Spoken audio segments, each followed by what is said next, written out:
There was a quiet rhythm in how grandmothers cooked, meals repeating without question, steady and familiar. No one spoke of balance, yet it held. People moved through long days without sudden hunger, carried by food that asked only consistency. Oatmeal with cinnamon showed up on breakfast tables so often it became muscle memory. The oats were soaked overnight sometimes, or cooked slow on the stove until they thickened into something that sat warm and heavy in the bowl. Cinnamon went in without measuring, just enough to make it taste like morning. What made it different from what people eat now was the absence of sugar, honey, or dried fruit by the handful. It was plain, filling, and it did not leave you searching the cupboards an hour later. The energy it gave was low and steady, the kind that carried through to midday without announcing itself. In homes where breakfast was eaten before dawn, this was not special food. It was everyday fuel. Repeated so many times it became invisible. And because it was never sweetened into something exciting, it never felt like a treat that needed limiting. Beans and cornbread were eaten together so regularly they felt like a single dish. The beans were usually pintos or navies, cooked long and slow with nothing more than an onion, a bay leaf, and sometimes a piece of salt pork for flavor. The cornbread was made from meal, buttermilk, and just enough flour to hold it together. No sugar, no cake-like texture. What happened when you ate them side by side was a fullness that came on slow and lasted for hours. It was not the kind of meal that left you sluggish, but it was substantial enough that no one thought about food again until supper. In the South, this combination appeared on tables multiple times a week, sometimes with greens on the side, sometimes on its own. It was cheap, it stretched, and it kept people working without needing to stop. The beans did not overwhelm the body the way a heavy starch might, and the cornbread, because it was not sweet, did not create the same pull for more. Cabbage and smoked turkey was the kind of dish that filled the house with a smell that meant someone was home. The cabbage was chopped rough and cooked down with broth, a little vinegar, and smoked turkey instead of the heavier pork that used to be common. It reduced into something soft and almost sweet, but not from sugar, just from time and heat. What it did was fill the plate without weighing you down, and it reheated well, which meant it often appeared 2 or 3 days in a row. In kitchens where nothing was wasted,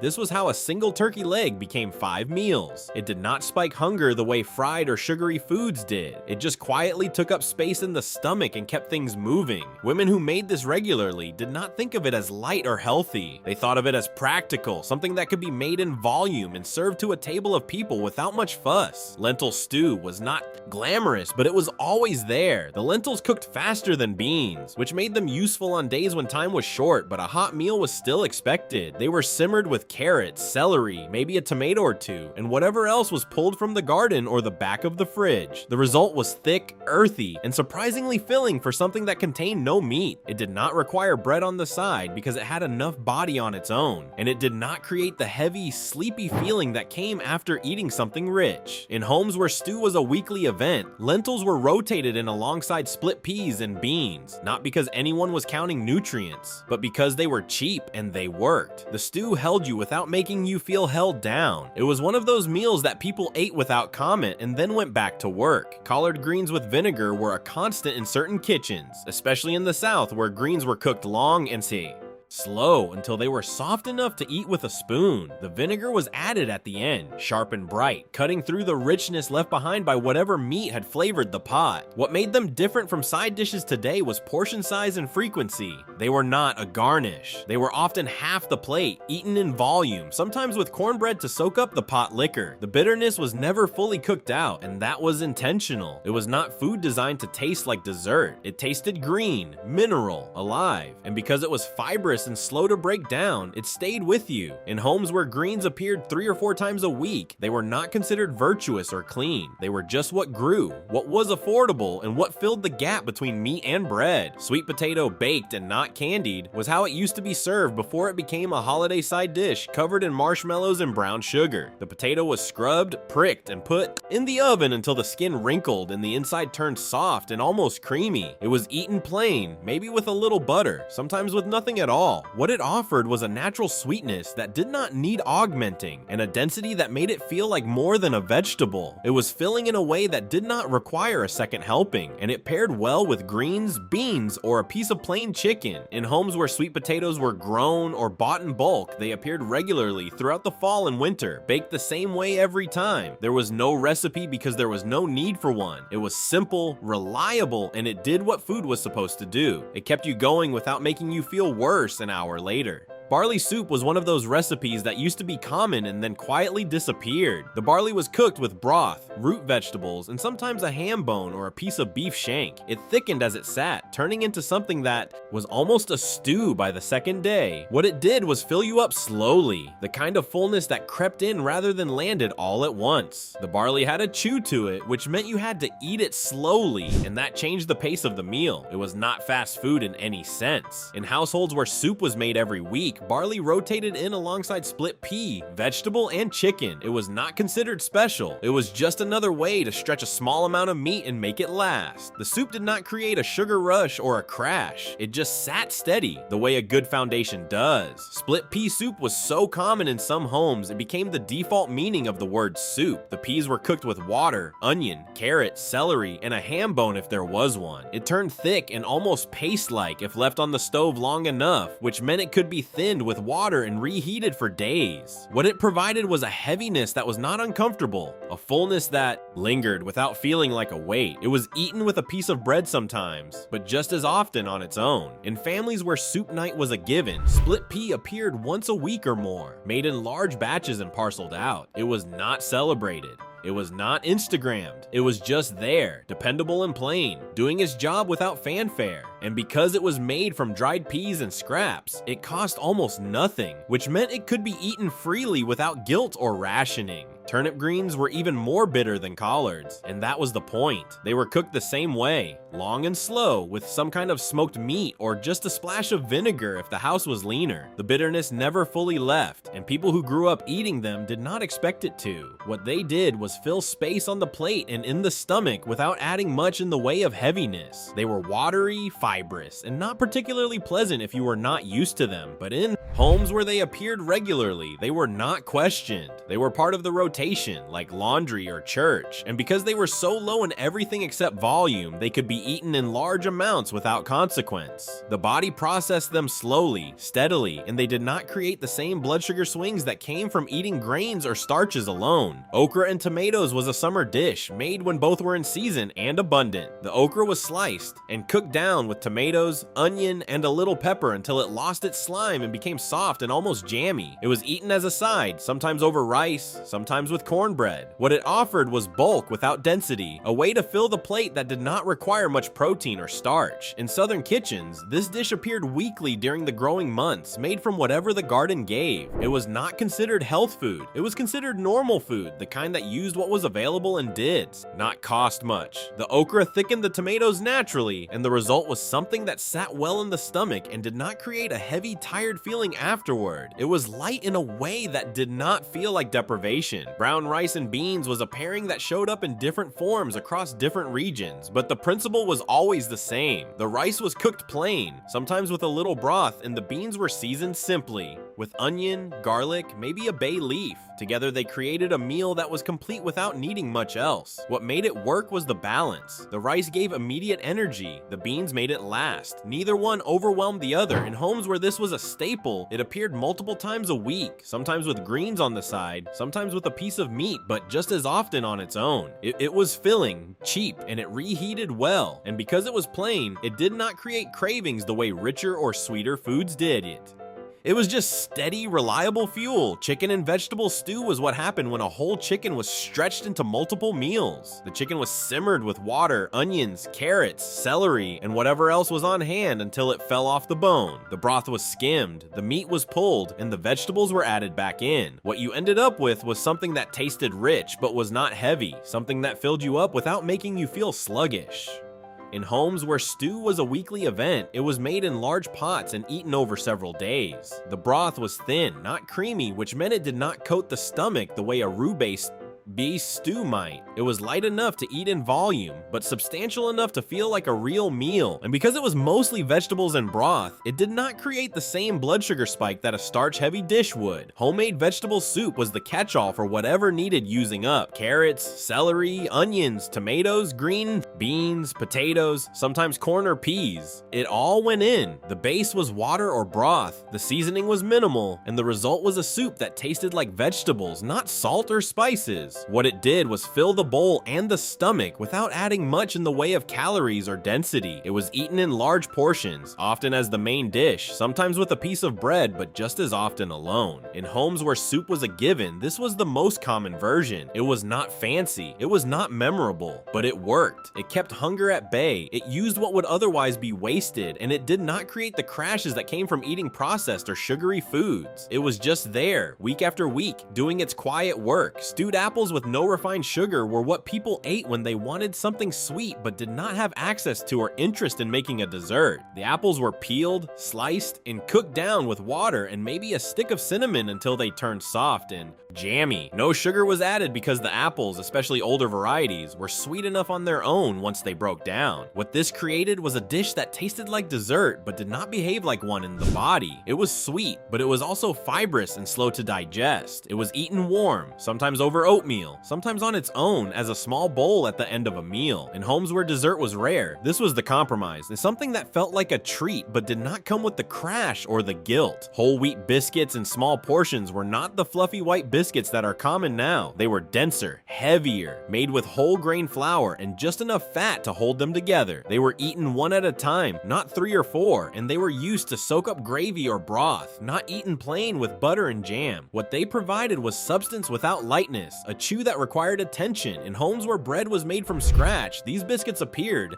regularly, but they were treated as part of the meal, not the star. And because they were whole grain, they did not create the same quick rise and fall in energy that white flour did. They were slower, steadier, and more filling. Black-eyed peas were a New Year's tradition in some places, but in everyday kitchens, they were just another pot of beans. They were cooked with water, onion, and a piece of smoked meat until they were soft but still held their shape. They were eaten over rice with cornbread, or on their own with greens on the side. What they offered was protein and fiber without heaviness, a meal that filled without overwhelming. In homes where beans were rotated weekly, black-eyed peas were in the lineup alongside pintos, navies, and lentils. They were not special, they were just reliable. And because they were cheap and stretched easily, they could be made in large batches and eaten throughout the week. The body processed them slowly, and they did not create the same spikes and crashes that came from eating simpler starches. Boiled eggs with greens was a combination that appeared in homes where breakfast and lunch were not heavily differentiated. The eggs were boiled plain, peeled, and eaten alongside a pile of greens.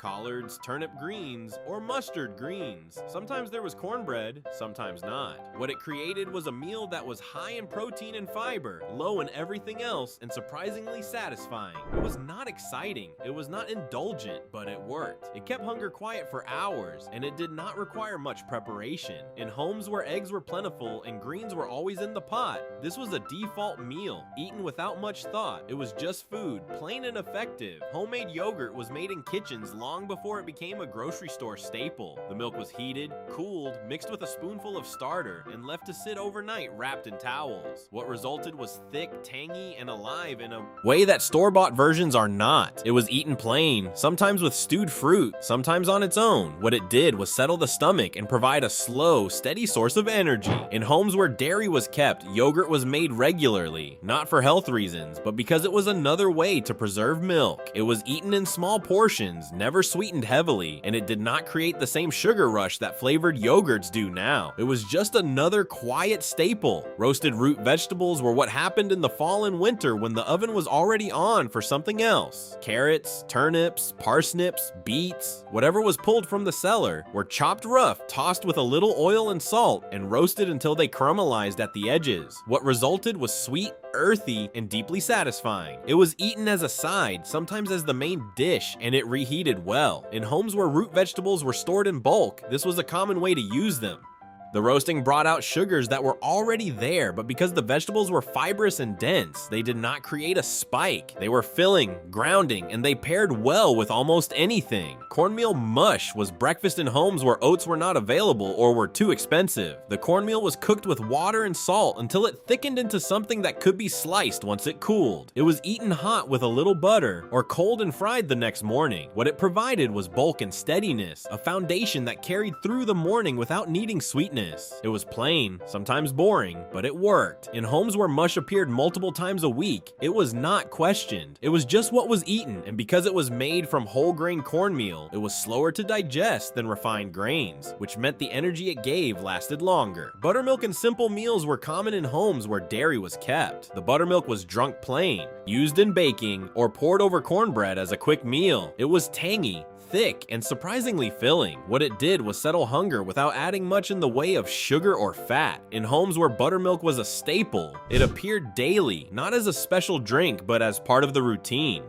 It was used because it was there, because it was cheap, and because it worked. The tanginess was not for everyone, but the people who grew up with it did not think twice. It was just another part of the quiet system that kept them steady. Grilled fish with herbs was what people ate in coastal or river towns where fish was accessible. The fish was cleaned, rubbed with salt and whatever herbs were growing, and grilled over an open flame or baked in the oven. No breading, no sauce, just fish and heat. What it offered was protein without heaviness, a meal that felt light but left you satisfied. In homes where fish appeared weekly, it was treated the same way chicken was, simply without fuss. It was eaten with greens, with rice, or on its own. And because it was not fried or covered in anything rich, it did not create the same lethargy that heavier meals did. Baked chicken with no heavy sauces was how chicken was prepared in most homes before convenience foods took over. The chicken was seasoned with salt, pepper, maybe a little garlic, and baked until the skin crisped. No marinades, no glazes, just chicken. What it provided was straightforward protein, easy to portion, easy to reheat. In homes where chicken was a Sunday staple, it was made the same way every week. It was dependable, uncomplicated, and it did not create cravings the way fried or heavily sauced chicken did. It was just food, plain and effective. Cucumber and vinegar salad was a summer side dish, made when cucumbers were coming in faster than they could be eaten fresh. The cucumbers were sliced thin, salted, and dressed with vinegar and a little sugar. The result was crisp, tangy, and refreshing. It was eaten alongside